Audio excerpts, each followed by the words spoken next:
I think there's a lot of noise with public employees right now, but our students work so hard. They do so much for the state, not only in Montana, but across the region. And I think we're just really committed to advancing that and doing new things.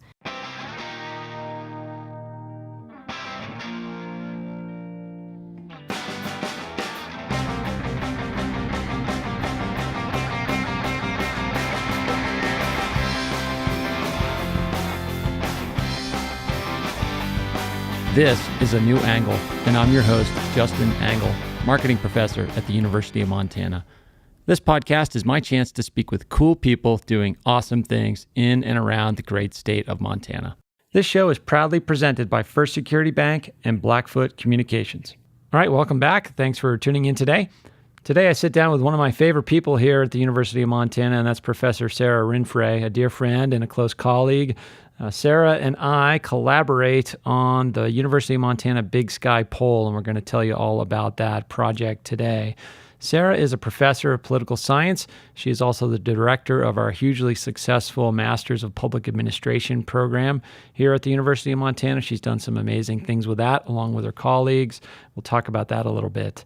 Anyway, today we talk about the Big Sky Poll. We are in the process of releasing the results of our fall poll, and we're actually back in the field with another poll right now as you listen, and we should have the results of those in the next couple of weeks as we lead up to the election. We got some interesting poll results that are quite a bit different than other polls that have been run in the state.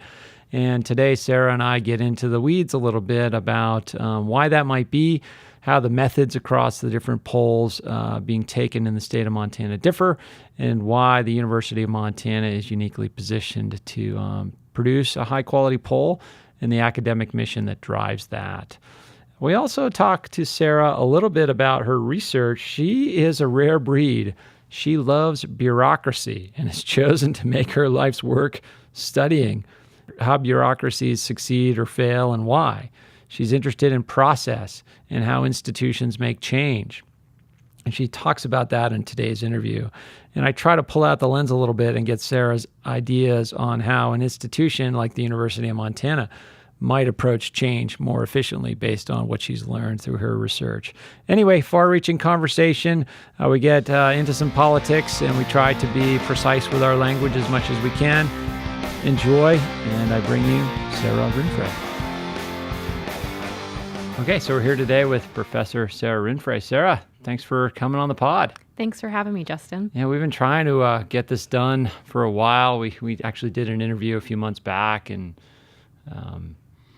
never got it on the air. So I'm glad we're finally, you're a tough woman to pin down, so thanks. Hey, thanks for having me back. Yeah, I feel like I see you about 100 times a week with various collaborations we have, but it's nice to get a chance to slow down and actually talk about the work we do together. So thank you. And thanks for your support of this project too. Yeah, absolutely.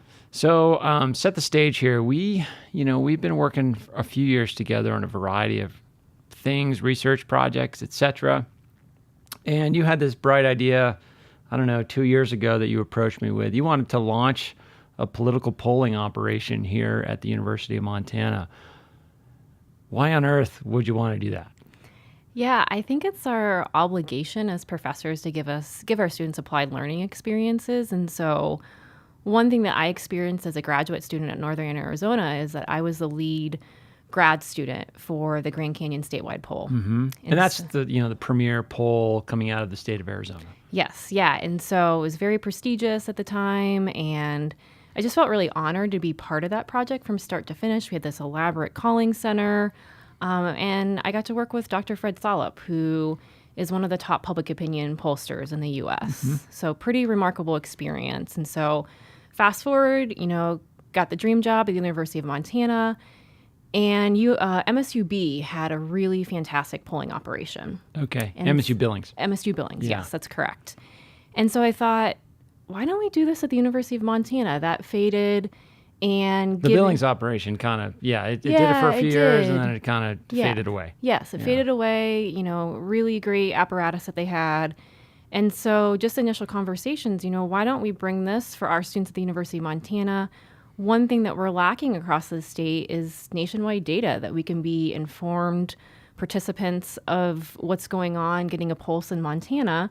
And so engaging our students in that. And so we had a conversation. I said, hey, why are you interested in doing this? Yeah. And I think it's a great endeavor and to bring together our rock star graduate students in the public administration program and business analytics and co-create survey design from start to finish and writing press releases and engaging our students in that process. And so we decided last year, so we're starting year 2, where we do a 6-credit, it's a year-long course. We have 8 students in it this year, and just engaging them in the process and public opinion polling and what that means. Yeah, so a lot there. One thing I'd like to dig into is, this notion that there's not a lot of quality polling data coming out of the state. So typically outside operations are taking the pulse of what's going on in Montana. And that's not to say just the fact that they're an external or, an out-of-state entity doesn't mean that they're not qualified to do it. But what are some deficiencies of some of those operations that, use different methodologies to poll what's going on in Montana? Yeah, I think the concern is that we have an academic mission, right? And so we're providing, we work for the state of Montana and engaging our students in that process. And so we're academic researchers. Versus you have a lot of maybe political campaigns that'll have internal pollsters that will release results, or, Gravis Poll has been polling in the state of Montana, which I believe they're out of Florida.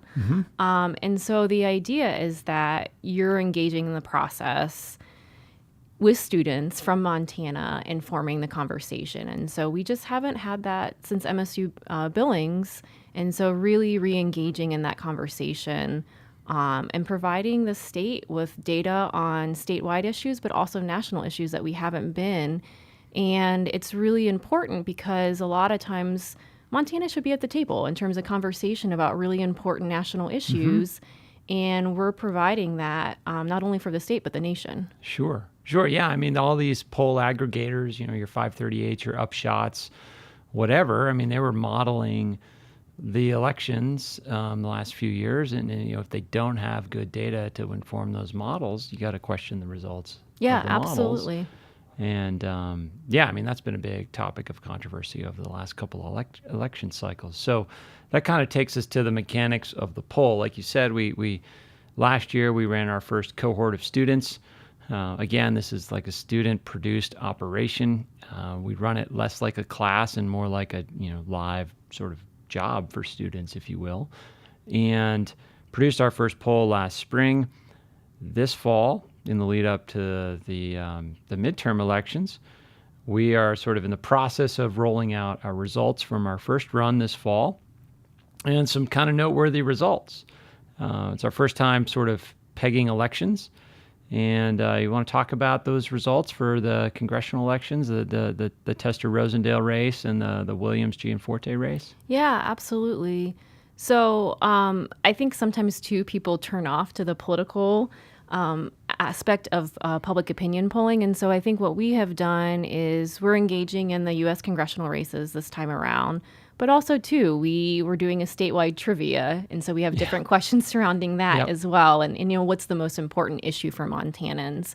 So just dive into the U.S. congressional races. So the U.S. House of Representatives, we do, and keep in mind that we polled August 13th through the 31st. Yeah. And so this is capturing a moment in time. So perceptions of folks, I think sometimes the perception is that, you're predicting races. We're in the business of capturing perceptions. Yeah, we'll plant a bit of a flag there because we're going to come back to that. Yeah, absolutely. And, in many ways, you could argue the world has changed a bit since these data were collected.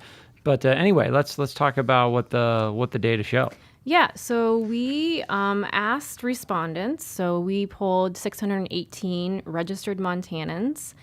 And then from that, we had a series of screens to see, if the election were held today, how likely are you to vote? Okay, so some model to make a determination if this person is likely to vote. Right, yes. So are you going to participate? And so we had a series of questions. And that's just to kind of drill on that. That's an example of a choice that pollsters make. And that's an area where, it's a little bit of mix of art and science, and different polling operations are, make those choices differently about who is likely to vote and who is not. Yes, that's correct. And so from that, We asked individuals if the election were held today for the U.S. Senate, which candidate would you vote for? And so their options were Democrat John Tester, Republican Matt Rosendale, and Libertarian Rick Breckenridge, or they had the option if they're still undecided. Sure. So from those results, we had in August, 56% said if the election were held in August, they would vote for Democrat John Tester for U.S. Senate. 32% said they would vote for Republican Matt Breckenridge, and 2% said they'd vote for Libertarian Rick Breckenridge. However, 9% were still undecided, which I think is a really important piece that we can talk about. Yeah, so when we get a result like that, I mean, it's sort of eyebrow raising in the sense that, historically this race has been tight. The 3 times Tester's won, it's been a tight race. And also, there's those other polling operations have pegged the race, in the 4%, 5% range. Tester's been, ahead. But so that race raised our eyebrows, thinking, okay, what's going on with our results? So sort of spun us into this pretty heavy, as social scientists, we always will audit our results carefully. This result actually motivated us to seek external auditing for our results from Fred and others. As you mentioned.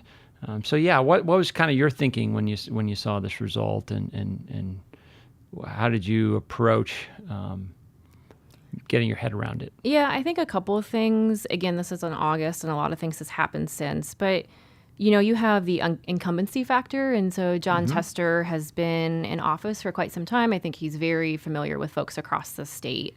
And I do think that the 9% of undecided, and so typically undecideds are going to lean against voting for the incumbent. Okay. And so that's based on historical trends. Yeah, historical trends and public opinion research. And so, if you look at it from that angle, then with a margin of error. So our margin of error is plus or minus 4. So when you take your results, you either add or subtract 4 percentage points. Right, each way. Yes, each way. And so I think with that said, we're consistent with what we're seeing. And as the race gets closer, the public's opinion is changing, and the races do tighten as we progress towards the November election. So I think from our perspective, it makes sense. Our methodology is very rigorous in terms of using telephone methodology and using a random sample. And it's a reputable approach. And then compared to some of the other polling that's been out there, they're using online panels. And that's a really new area in public opinion research. And that's something that I think we've discussed and doing with our students and piloting that in the spring. So we're providing cutting edge approaches for our students. But I think, this is capturing in August. And if you look at the undecideds and the margin of error, I think this is consistent with what we're seeing trending currently. The viewer might look at this result and say, wow, 16 points. How on earth is that happening? But, like you said, when you consider the undecideds, when you consider the incumbency factor and other things in the mix here, most prominently being, these polls all have different methodologies. Some use a phone survey. Some use, we use a phone survey. Others use this online sampling methodology that's totally different. There's a mail survey in the field right now from MSU. They're going to be releasing their results. We'll see what they have. So anyway, it's hard to compare apples and oranges. You might look at our poll and think that we're a bit of an outlier, but in context, maybe not so much. Yeah, and I think the other thing to consider, and one thing that we learned from the election of President Donald Trump, is that pollsters weren't releasing their information, and as researchers, we should release the data as is. And I think that that's one thing that was really concerning, is that a lot of pollsters were not releasing their results. Yeah. And so therefore you're not able to accurately portray what's happening in the mindset of voters. Okay. So let's just be explicit about that, because that's really foundational to our collaboration here. What Sara just said was that some pollsters were not releasing their results in the lead up to the 2016 election, meaning they were getting results that showed strong support for President Trump, or at that point, candidate Trump. And they didn't believe it. They thought they missed. They thought they were wrong. They were reading the upshot and seeing 98% that, 98% chance that Hillary Clinton would be elected. So they suppressed their results, right? Mm-hmm. Now, to us as social scientists, that's kind of counter to what we do, right? We design a study, we state the methodology, we state our intentions, conduct the research, and we have an obligation to release the data.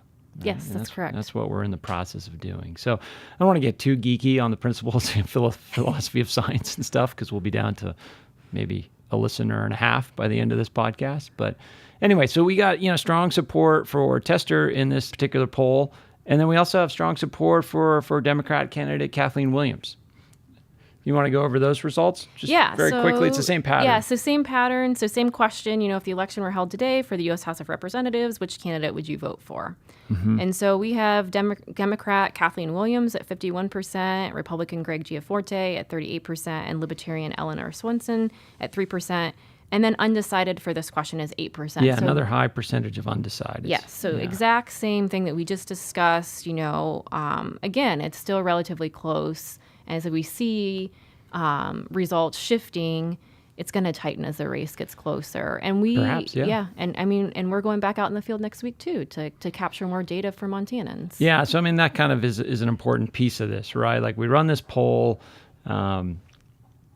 back in late August, and we're releasing the results now. I think we'll both admit that they're not as fresh as we'd like them to be. We don't need to get into the details of that necessarily. But, with so much changing, and gosh, it feels like the news cycle just changes. Daily, hourly. Yeah. So a poll becomes obsolete almost as it's being conducted. But to Sarah's point, we're going back into the field next week, and we'll be publishing another snapshot of these congressional races. Those results will probably be coming out in last week in October. Correct. Yeah. Yep. Okay. Well, let's kind of look at some of the other issues in the poll that might be of interest to listeners. The one that is particularly interested and maybe self-serving to us is the 6 mil levy. So for listeners that don't know, the 6 mil levy is a ballot referendum that comes up every 10 years, and it supports higher education in the state of Montana. It's been approved every 10 years through popular referendum since 1948, and it's up again this year. We did a poll on this referendum a few months back. It was in our spring poll. I think we showed 69% of folks favored continuing the levy at that point. Although at that point we didn't know the exact ballot language. This time we've gone into the field in late August with the exact ballot language. What did we find, Sarah? Yeah, I think this has been fun for our students because you really get into the weeds of the science behind public opinion research and coding data. But, it was great this time around. And I think one misnomer that we forget about is that the way in which you respond to something is you're translating that to votes. And so we've been compared to, it only passed, with a little over, 50% last time. And I think folks need to remember that you can't compare apples to oranges. And so we asked this question in 3 different versions. First, we just asked in terms of what's your familiarity with this referendum, the 6 mil levy. This was an eye-opening result. Yes, it was. And it happens every 10 years. And sometimes, I don't even remember what I had for breakfast. So So what you're getting at is very few or relatively few people knew what the 6 mil levy was. Yes. And actually 46% said that they were not familiar at all with the 6 mil levy. I guess that makes sense. Like I hadn't heard of it before this election cycle. So right, yeah. And I didn't live in the state, nor did you, 10 years prior. So it's the first time through it. So, and then we had the actual ballot language, which is pretty wordy. And so this is approved by the state legislature and the language that we use. And it's not the same every time we have it every 10 years. Sure. And of course not. Yeah. And so 71% said they would vote for it. But then we pushed them and said, not pushed them, but just said, are you sure about your vote? Sure. Would you change your vote? So out of that 71%, 20% said that they might change their vote. So even though they supported it, they said, 20% said, I might change my vote before election. And then the folks that said that they'd vote against it, 21% of folks that said they'd vote against it, 35% said they still might change their vote. But 65% said, I'm sure I'm going to vote against this. Okay. Yeah, so a large degree of uncertainty around these measures. So we'll say, it's 70%-ish support for the levy, yet those percentages of people that might move their vote are high. Yes. And so things could change. Important that you get out and vote on this issue. That's about all I can safely say on it as a state employee. But yeah, interesting result. I think last time it passed at 56%? Is Yes. that right? Yeah, that's correct. So it's unlikely to pass at 70%, I think, if I were making a prediction, which, we're not necessarily in the prediction business here at the Big Sky Poll. But yeah, that degree of uncertainty is something to pay attention to. Yes, absolutely. Yeah. What other results are interesting? Let's talk about that Montana trivia finding. I mean, this is one thing we did. We did this in the spring with the state seal and trying to ask people, if they could name what's on the state seal of Montana, and very few were able to do that. This time around, we asked people if they knew what the highest point was in the state of Montana. And Sarah, what did we find? Yeah, so 63% don't know, and 22% said that Granite Peak. And so again, this is something that's a way to engage folks that are not interested whatsoever in politics, and a way for our students too. I mean, one of the things that we're excited about is that we're building longitudinal data. And so we have the Montana trivia question. And, last time we talked about our state seal. And then this time we talked about Granite Peak. And this is something that the students collectively decide what we should ask each time. And I think it's a really great way for students to give back to our tradition of our state, and what Montanans think about it. Yeah.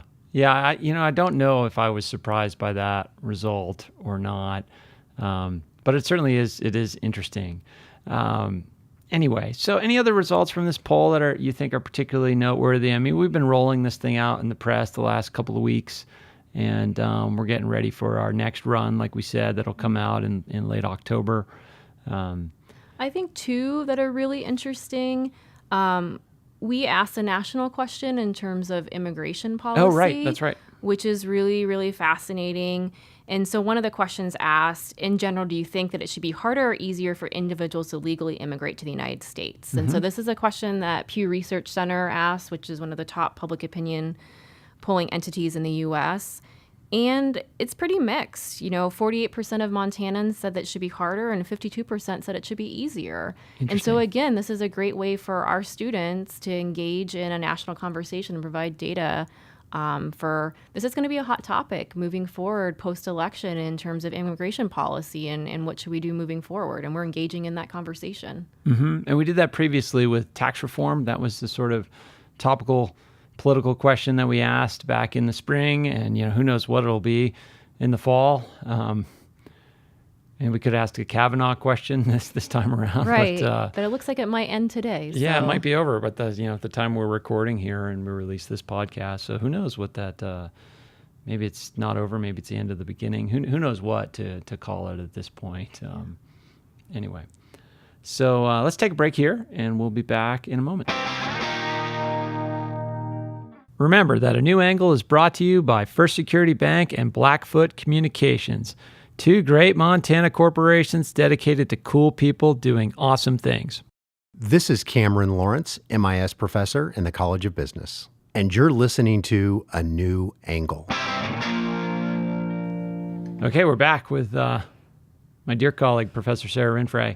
Let's pull the lens back a little bit on this polling stuff and get out of the weeds of the results and just talk more about our broad kind of mission with the Big Sky Poll. I mean, you've mentioned several times that we have an academic mission and we're committed to students. Why should we construct this polling operation around students? What is the fundamental guiding philosophy of that choice? We're both professors, and I think that we wouldn't be here today if we weren't given the opportunities that we had in our education moving forward. And I think it's so important that we pay it forward. I mean, I'm so indebted to Dr. Fred Solop in terms of the opportunities that he provided for me at Northern Arizona University. And I wouldn't be here today without it. Yeah. And so I think we both feel this way. We have to give back to our students and our state, and provide them with tangible skills when they graduate. And I think there's a lot of noise about that nationwide, but this provides our students with an opportunity to understand how to conduct research, and that'll help them. One of our former students in our inaugural poll is now working for the state of Montana and really in the weeds with data and analysis. And she said, she wouldn't have been able to get that job without this experience. And that's what we're about. And it's really exciting. Yeah. So, I think there's more to it than just, there's the giving back piece, like we're providing a service for the state and for beyond. But also, it speaks to the kind of way you do education. And there needs to be a certain amount of, classroom theory stuff, right? But absolutely, you got to also do stuff.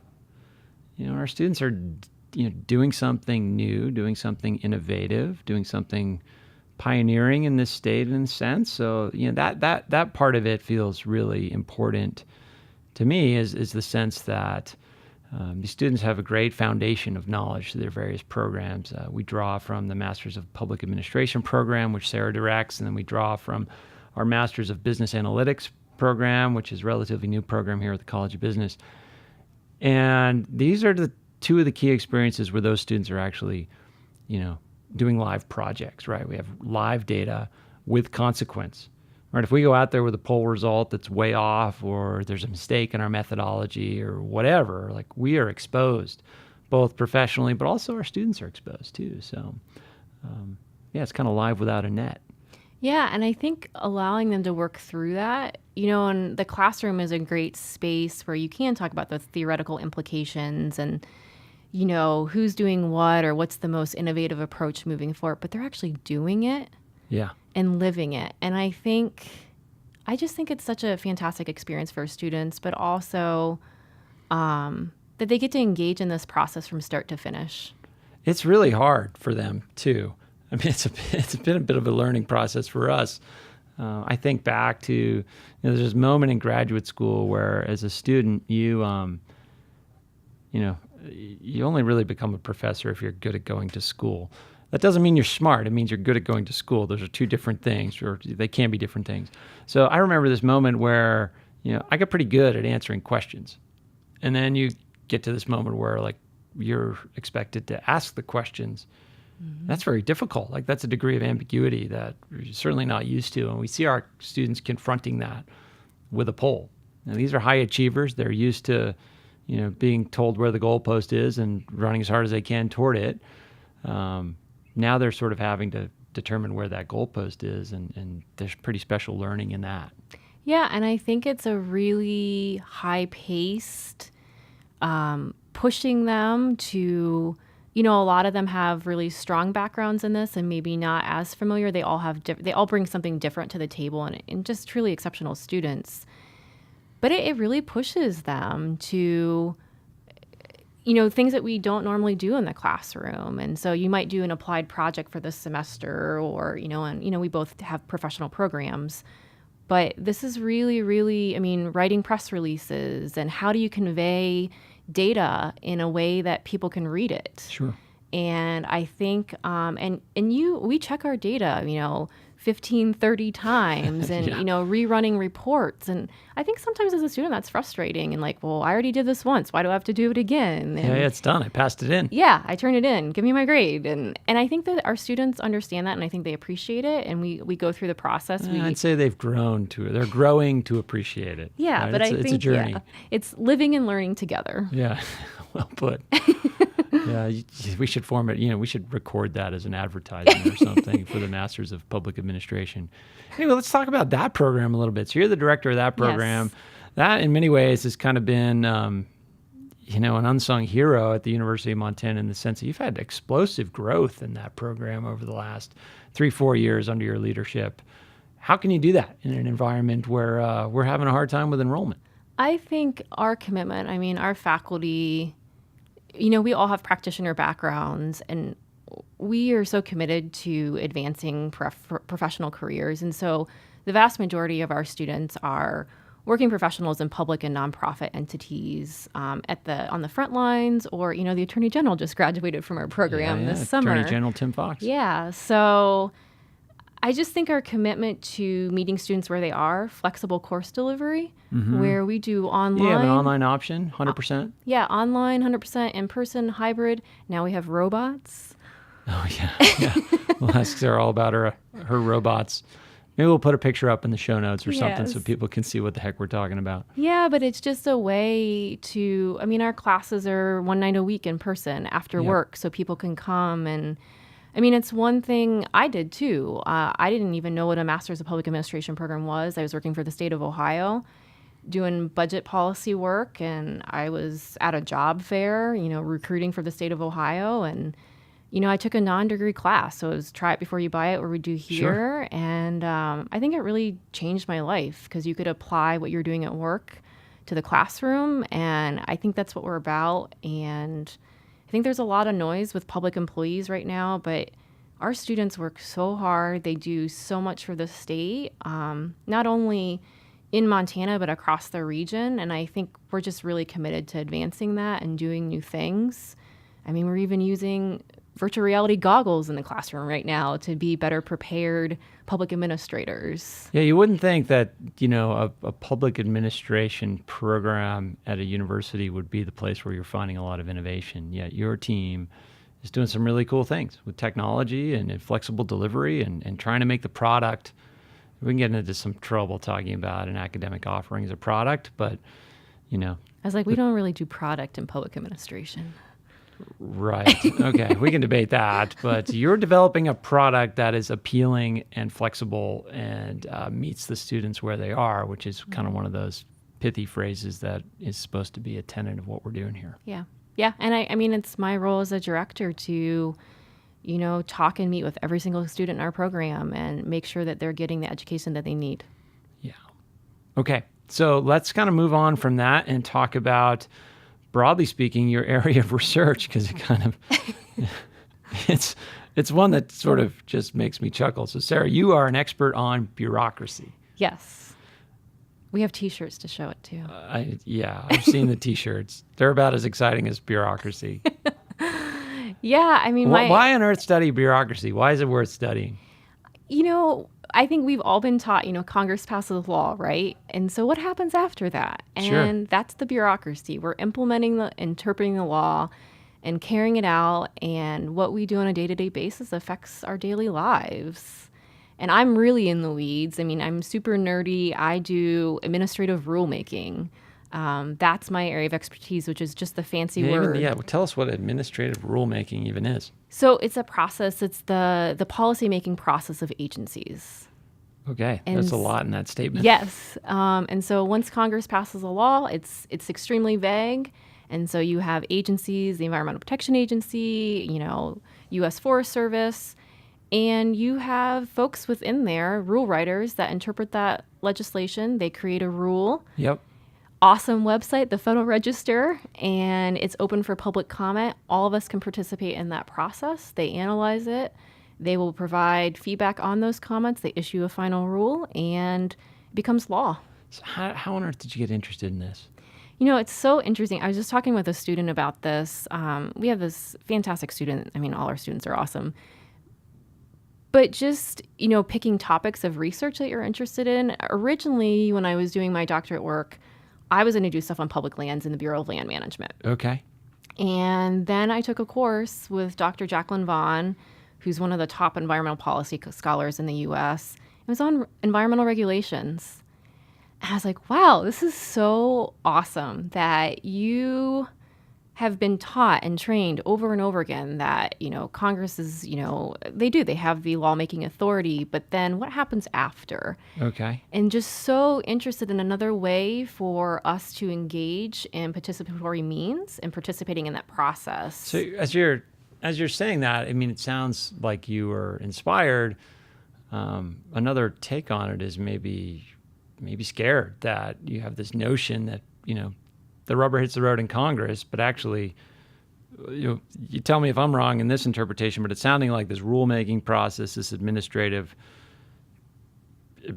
bureaucratic process you're talking about is actually where the real change in the stuff that affects our lives actually happens. Yeah, absolutely. There's state process and then federal process, and I focus more on the federal process, but how are groups coming to the table? Are they trying to, lobby members of agencies? It's just completely different in the way in which we were taught. And I was just so intrigued, like learning something new and just sharing that with students. I was never taught that in American government. Sure. And I think that, Yeah, it's all checks and balances. yeah, and blah, blah, right. Blah. And it's just such a fascinating concept and just digging into it. And yeah, I've worked on it for the last, 12, 15 years. Sure. And yeah, it's been really fun. And there's a small group of us that researches across the U.S. and some great folks at our law school too. And so you are a fan of bureaucracy, right? I mean, you think it's important? Yeah, I would say, I'm a student and scholar of the bureaucracy and understanding what happens when the rubber hits the road. I guess, this is something I think about a lot. And, we're kind of getting a little bit, not off topic, but I think this hits home in the sense that we're working for this institution that there's a lot of debate as to whether and how much and how it needs to change, right? And I'm pretty firmly in the camp that it needs to make some important changes. I think we probably share that view. But the way institutions change is complicated. We're not really built for change. Institutions are sort of, particularly universities, are built kind of not to change. So how do you view process, bureaucracy, et cetera, through the lens of, okay, we're working at a place that needs to make some changes to do what we do better? Yeah, this pertains to my research too in terms of the rulemaking process. It was set up by Congress, right? And so you have these parameters. And I think the slippery slope with institutions is when you don't have a clear process or if that process constantly changes. Yeah. And so I think and we were just talking about this last week in class, where the bureaucracy is always, depicted as slow and boring and lazy. It's easy to just sort of... Yeah, and just say, But, there's a couple of reasons that happens, right? Because the U.S., we often make incremental decisions and changes where people cannot, changing something rapidly, 360-degree change is often hard for folks. But I think over time, if you don't have a clear process and it constantly changes, I think that muddles what you're doing. And I think that's what we're seeing at the university. So do you have a view from your research or from your personal experience, like what are the tenets of a good process for change? I think clarity, Okay. and that, a set process where the stakeholders have a discussion about it, but then it's not a system where, so-and-so is saying, well, we have to do X, Y, and Z, or someone's unhappy. People are always going to be unhappy. Yeah. But having a common goal, so agencies, a lot of my work talks about missions. And so having a clear mission that people are really driven collaboratively around and having a clear process. And I think that's two things that, we're working on here. How does that work if you study the EPA, when you've got a mix of people that are political appointees and you've got a mix of people that are career public servants. And certainly they hold their own opinions politically, but they sort of occupy a different seat. They're not a political appointment. So how do those dynamics play out in agencies? Yeah, so, the folks that I research and talk with are the career civil servants, right? So like the vast majority of agencies. But every 4 years, every 2 years, it can even be where you have the top level political appointee that is changing. Mm-hmm. And they, you're at service of the president of the United States. And so you're giving policy directions in Congress too. And so, but if you haven't changed legislation since the 1970s, that's where it becomes a little bit murky. And often the courts become involved in interpreting that for you. And I think with political appointees, there's a lot of discussion within the discipline where you should appoint someone that is within the agency, that they've been a career civil servant and they're aware of the agency's mission, instead of an outsider that's very unaware of the organizational culture. And so you often see a rift between the two in terms of making decisions. Yeah, there's a lot of chatter about that at the State Department. Yes. Early in the Trump administration with Rex Tillerson. Yeah. So I think it's that balance. But you have folks that have spent their careers dedicated to environmental protection or fish and wildlife that are the experts. And often you have the expertise to make those decisions and analyze what's best for, the day-to-day, and the politics often gets in the way of that. Yeah, it's sort of an interesting way to design a system. Yes. Anyway, okay, let's try to land the ship, Sara. I got to close by saying thank you for all that you do. You are involved in so many exciting, positive initiatives, and your dedication to students just shines through. And was recently commemorated. You were recognized as most inspirational professor here at University of Montana last academic year. So congrats on that, and it's just a pleasure to collaborate with you. So thanks for coming on the pod. Thank you. All right, hope you enjoyed that conversation with Sara. She's really doing amazing things with that Master's of Public Administration degree. Check it out if you're at all interested. And stay tuned for more news about the Big Sky poll over the next few weeks. We'll be releasing results from that poll that's in the field right now, so pay attention. Okay, next week we have Alan Adams. Alan Adams is a sales rep for Patagonia, and he's a close colleague and friend who has generously taught in our program in a variety of capacities over the years.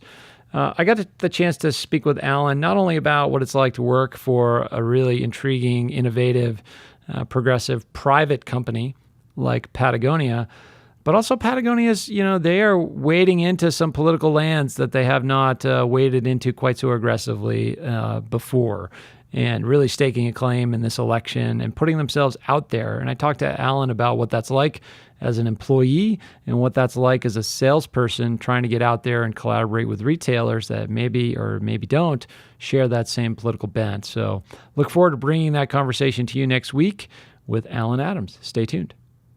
Thanks for listening to A New Angle. We really appreciate it. And remember that this podcast was brought to you by CED, Consolidated Electrical Distributors.